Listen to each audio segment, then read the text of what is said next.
Muy buenas tardes, bienvenidos al cierre de mercados en Primera Página Televisión, el espacio donde revisamos el comportamiento de la Bolsa de Nueva York y los mercados de la integración NUAM. Comenzamos esta emisión anunciándoles que ya cerraron operaciones bursátiles las bolsas internacionales y vamos a observar cómo le fue a Wall Street. Las acciones en Wall Street subieron este martes impulsadas por resultados corporativos sólidos y una caída en los precios del petróleo.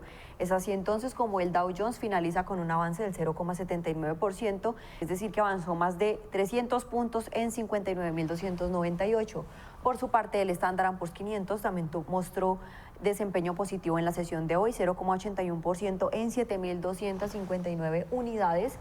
Y por último, el Nasdaq bien aumentó más del 1%, es decir, más de 250 puntos en 25.325 unidades.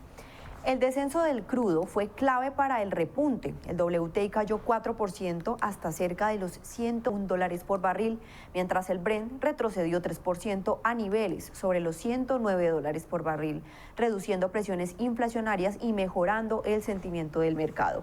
En el frente político, el cese al fuego entre Estados Unidos e Irán se mantiene frágil, pero las autoridades estadounidenses aseguran que el tránsito por el estrecho de Hormuz se ha normalizado parcialmente, lo que ha disminuido la percepción de riesgo inmediato. Esto, sumado a los mensajes del presidente Donald Trump sobre escoltar buques, ha dado soporte a los mercados. A nivel corporativo destacaron los resultados de DuPont y pues de otras empresas cuyas acciones subieron cerca del 8% tras superar expectativas. En contraste, Palantir Technologies cayó 6%, pese a entregar cifras sólidas y mejorar su guía anual. En el contexto general sigue siendo pues positivo. Alrededor de 85 empresas del Standard & Poor's 500 han superado estimaciones según datos de FactSet, lo que ha respaldado los máximos históricos. Los analistas destacan que el mercado está en gran medida descontando el impacto del conflicto en Medio Oriente y que solo un nuevo escalamiento significativo o un repunte fuerte del petróleo podría cambiar la tendencia alcista actual. Tras revisar esta información, veamos cómo cerraron los mercados de la integración NUAM, iniciando con la Bolsa de Valores de Colombia.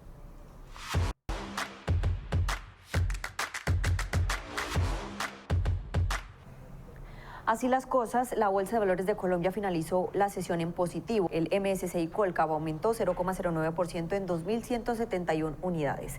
ENCA fue el primer título con mejor desempeño en 2,94%, ISA aumentó 2,43%, Terpel también avanzó 2,10% y Grupo Sura de la acción preferencial tuvo una ganancia del 1,49%. Por su parte, acciones como por ejemplo Davivienda de la acción preferencial, Grupo Sura, Cementos, Argos y Mineros fueron las 4 primeras acciones en caer, siendo Davivienda de la acción preferencial la de menor desempeño en 2,92% la sesión de hoy. En noticias del mercado colombiano les cuento que Bancoldex puso en marcha la línea de crédito Impacto Inclusivo 2026 con recursos por hasta 100.000 millones de pesos. Esta línea está dirigida a mujeres empresarias, jóvenes menores de 28 años y personas mayores de 50 años, así como empresas que emplean a estas poblaciones. Los recursos podrán usarse para trabajo de capital, modernización del negocio o pago de deudas y estarán disponibles hasta el 31 de diciembre del 2026 o hasta que se agoten. Los créditos tendrán plazo de hasta 5 años para proyectos de modernización y hasta 3 años para capital de trabajo o sustitución de pasivos. Los montos varían según el tamaño de la empresa. Hasta 300 millones para microempresas, 800 millones para pequeñas y medianas empresas y 70 millones para microfinanzas. También podrán acceder empresas que tengan al menos un 10% de su nómina con jóvenes o que hayan contratado personas mayores recientemente.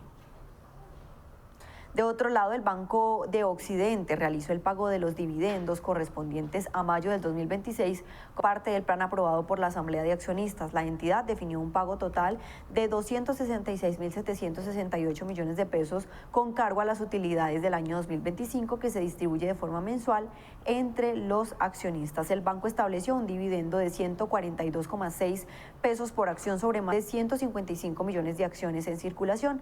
Estos pagos se realizarán dentro de los primeros 10 días de cada mes, desde abril del 2026 hasta marzo del 2027, siguiendo el calendario definido en la distribución de utilidades. Con esto, la entidad mantiene un esquema de entrega periódica de recursos a sus accionistas.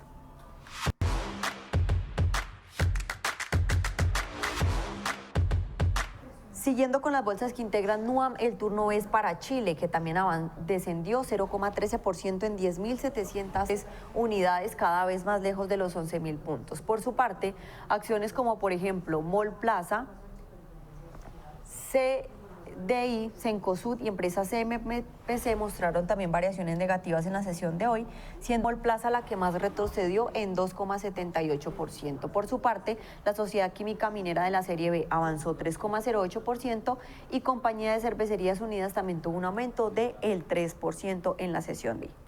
Y en noticias del mercado chileno les cuento que un estudio de Econcept proyecta que Colombia podría alcanzar exportaciones de cobre cercanas a 1.500 millones de dólares anuales hacia el 2035.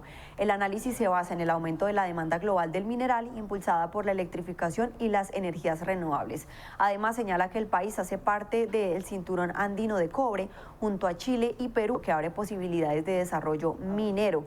El enfoque estima que la inversión extranjera podría llegar a 800 millones de dólares hacia el 2030 y también calcula ingresos por impuesto de renta de 12,6 billones de pesos, cerca de 4 billones de pesos en regalías. A nivel interno, entre el 2029 y 2051, estos proyectos podrían generar un impacto de 11,5 billones en la producción nacional con efectos en sectores como comercio, servicio y actividades profesionales. El crecimiento del cobre se presenta como una posible nueva fuente de ingresos para la economía del país.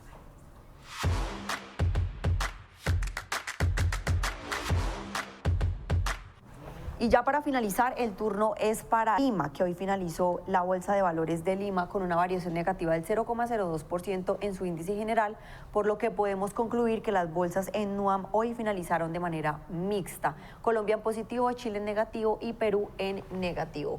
Tuvo una variación negativa al general del 0,02% y pues el Select aumentó 0,16% en 1.311 unidades. Vamos a observar entonces cuáles fueron los valores que tuvieron menor retroceso en la sesión, menor desempeño en la sesión, y el primer título en bajar es Cervecería San Juan con una baja del 21,% Cerro de Pasco Resources también descendió 11,93% y Empresa Regional de Servicio Público también tuvo una baja del 11,54% en la sesión seguido del Fondo Bursátil Bank SK El Dorado. De otro lado, empresas como Panoro Minerals, Grupo Coril Titularizadora y Leche Gloria tuvieron avances en la jornada de hoy. Panoro Minerals también aumentó 7,96%, Grupo Coril, sociedad titularizadora, tuvo un avance del 2,90% y pues Leche Gloria en la sesión de hoy aumentó 2,50%, seguido del Fondo Bursátil ECK El Dorado, que es una ETF que también tuvo un aumento del 1,93% en la sesión de hoy. Y en noticias del mercado limeño les cuento que la empresa Loomis AB anunció una oferta pública de adquisición para comprar el 100% de Hermes Transportes Blindados por un valor cercano a 370 millones de dólares. La operación cuenta con el respaldo de accionistas que representan el 99,49% del capital, incluyendo CBC Capital Partners, y se espera que se ejecute entre el segundo y tercer trimestre del 2026 con cierre en el tercer trimestre. Les cuento que la transacción valoriza la compañía en 66 veces su EBITDA ajustado en el 2025, será financiada completamente con deuda. Hermes Transportes Blindados registró ingresos por 115 billones de dólares en el 2025 y opera en servicio de transporte, custodia de valores en todo Perú. Una vez se complete la operación, el negocio será integrado a la estructura de Loomis en Europa y Latinoamérica.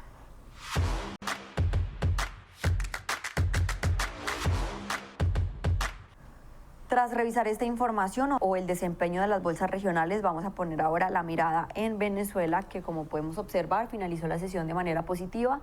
El IBC o el índice bursátil de Caracas aumentó 0,31% en 5.739 puntos. Por su parte, los otros índices que lo componen, es decir, el financiero y el industrial, también tuvieron aumento 0,13%, el financiero y el industrial 1,06%. La filial de LATAM Cargo inició operaciones en una nueva ruta que conecta Miami con Caracas con escala en Bogotá. El servicio comenzó el 3 de mayo del 2026 y cuenta con 2 frecuencias semanales, los jueves y los domingos. La operación permite transportar hasta 100 toneladas de carga por semana e incluye mercancía general, envíos de mensajería y productos especializados como farmacéuticos. Les cuento que Ruta hace parte de la expansión de red del grupo LATAM Airlines, que busca fortalecer el transporte de carga entre Estados Unidos, Colombia y Venezuela. Este servicio utiliza a Miami como punto de conexión para distribuir mercancías en América Latina y responde a la reactivación de operaciones aéreas en el mercado venezolano, donde la logística pues ha venido en aumento. Muchísimas gracias a todos nuestros televidentes por acompañarnos en esta emisión de Primera Página, el canal de los negocios. Nos vemos en una próxima oportunidad y los dejo con este análisis económico.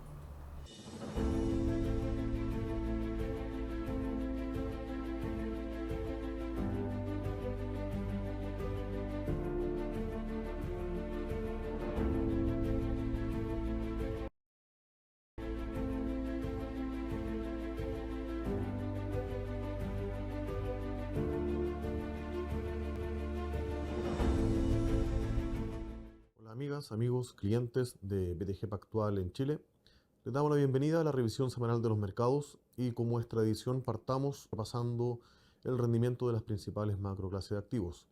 En una semana que da el cierre también del mes de abril, con buen rendimiento de las acciones globales, estas suben 0,75% y, a pesar de la volatilidad en las tasas de interés, con una tasa del Tesoro americano a 10 años encumbrándose y llegando casi a 4,5%, igual vimos que la categoría global muestra un avance de 7 puntos base.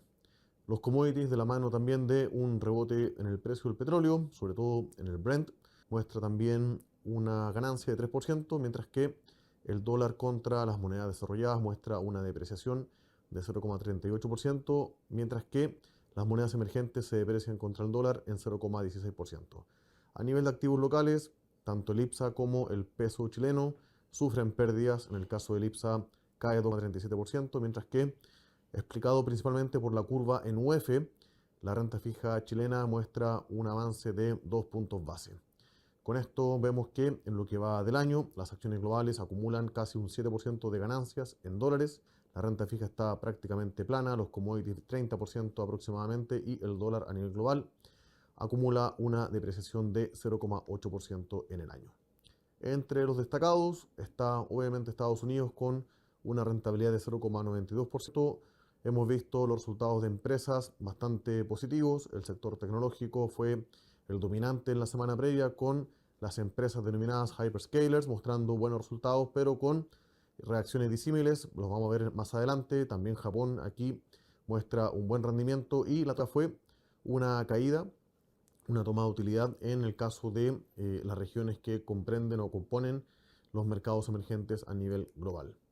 Respecto a la renta fija, las estrategias con más duración muestran un retroceso, esto es el investment grade global y también el emergente. Sin embargo, si aprecian la escala del gráfico, no hay grandes movimientos para destacar. Sí lo hubo en el caso de las monedas. Por el lado positivo, el yen en Japón se aprecia con fuerza, 1,5%. Hemos visto una divergencia significativa en los últimos meses entre el diferencial de tasas que tiene Japón con Estados Unidos versus la depreciación de su moneda. En este caso hay una fuerza apreciativa si es que vuelve a sus fundamentales, mientras que producto de movimientos por el lado político, también algo de agitación interna del peso colombiano, que había mostrado una muy buena rentabilidad el año 2025, está en este caso mostrando una depreciación 2,26% durante la semana. Y por último, acá podemos apreciar el rebote en el precio del petróleo. Vimos que durante la semana en el intraday el Brent alcanza $126 el barril, luego retrocede pero se mantiene sobre los $100 y claramente sigue metiendo presión inflacionaria a las economías a nivel global. Respecto a noticias destacadas de la semana, acá aparece el statement oficial. Vamos a ver los alcances de esta noticia. Los Emiratos Árabes Unidos toman la decisión de salir de la OPEC, mientras que Trump evalúa estas ofertas de tregua por parte de Irán aunque por ahora dice que no es suficiente, no ha recibido el daño que merece, en sus palabras, la economía de Irán. En el caso de la decisión de los Emiratos Árabes Unidos, se da de manera relativamente sorpresiva, esto a partir del 1 de mayo, con un argumento de diferencias significativas en la estrategia comercial que tiene este monopolio, el cartel de la OPEC, donde el principal actor dominante son, en este caso, Arabia Saudita dentro del grupo original, y obviamente en la OPEC Plus se suman Rusia y otros países. Para poner en perspectiva, hoy los Emiratos Árabes tienen una producción aproximada de 3,3 a 3,6 millones de barriles diarios y representa aproximadamente un 8% de la producción de la OPEC Plus. Recordemos que el funcionamiento básico de un cartel es restringir la cantidad de oferta que se daría en un contexto de competencia perfecta. Con eso se inflan artificialmente los precios y se extrae una parte importante del excedente del consumidor. En términos más simples, el precio del petróleo estaría mucho más abajo en condiciones normales si es que no existiera este cartel de la OPEC. Y de este modo, el incentivo que tienen los principales países, sacando el comportamiento que tiene Arabia Saudita, es de no cumplir con su cuota de producción, algo que los Emiratos han sí cumplido de forma algo más disciplinada, y el incentivo obviamente es ya abandonar esta organización de forma permanente.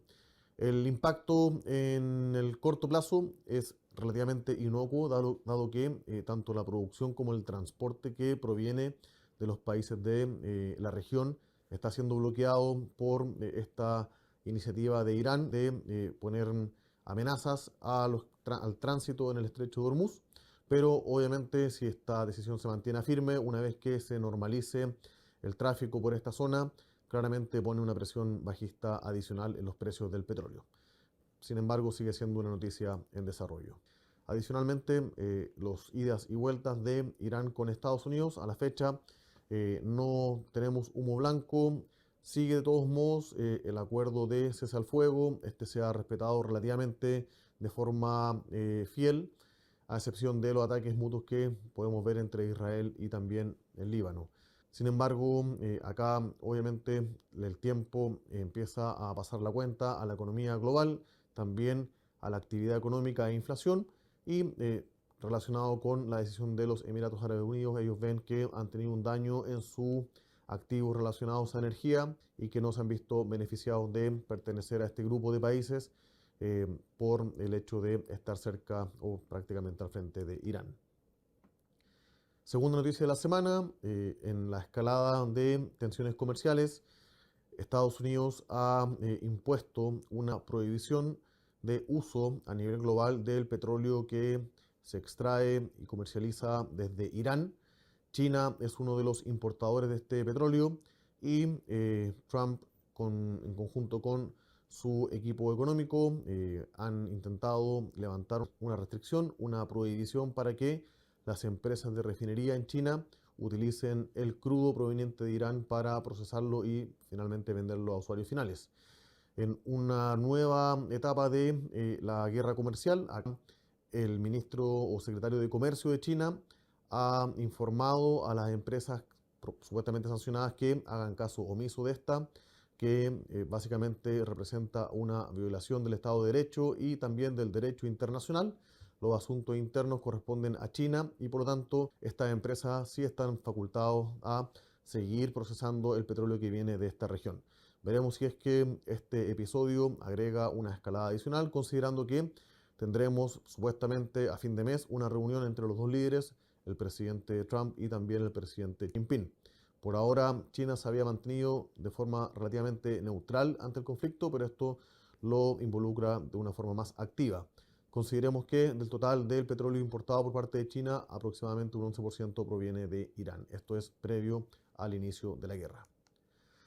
Tercera noticia de la semana, tuvimos bancos centrales a nivel global decidiendo sobre su política monetaria, todos prácticamente inalterados, en un modo wait and see, como dice el subtítulo de la lámina, a excepción del Banco de Brasil, pero con un tono que en el margen es más hawkish. La mayoría de los bancos centrales preocupados por el alza de inflación y dispuestos a eventualmente subir las tasas de interés, principalmente en el caso del Banco de Inglaterra y el Banco Central Europeo, si es que persiste el problema y esto se empieza a traspasar a desanclaje en las expectativas de inflación en los horizontes tipo de política monetaria, digamos 18-24 meses. También en el caso de Estados Unidos vimos una decisión que mantuvo inalterada la tasa de interés en el rango de 3,5-3,75.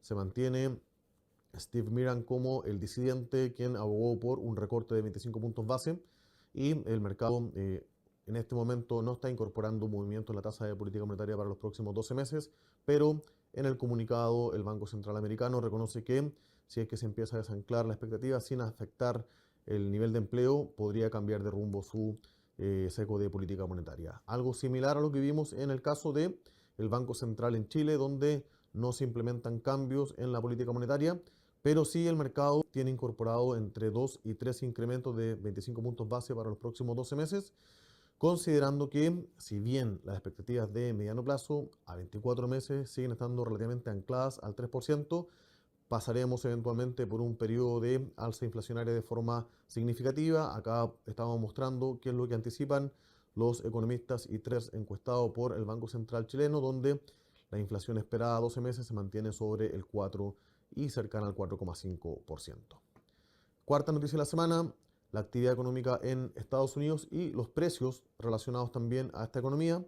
Por un lado, la actividad económica muestra un crecimiento de 2% en el primer trimestre del año 2026, levemente bajo lo que esperaba el mercado, quienes anticipaban un 2,3% de crecimiento, pero mostrando una aceleración respecto al cuarto trimestre del año anterior.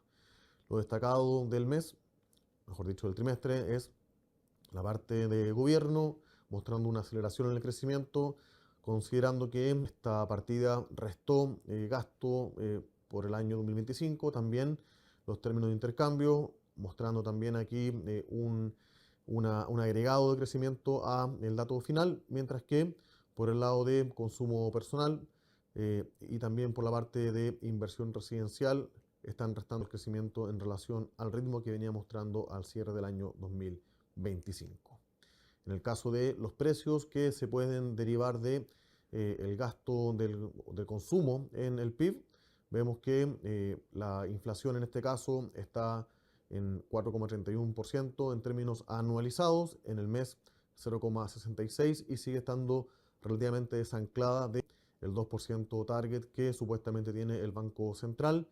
Obviamente, inflación por parte de bienes es lo que contribuye con el mayor alza y esto explicado en gran parte por el aumento en los precios de energía. Tuvimos resultados corporativos en el caso de Estados Unidos, principalmente el sector tecnológico, a la fecha ya reportando prácticamente un 60% de las compañías que componen el índice.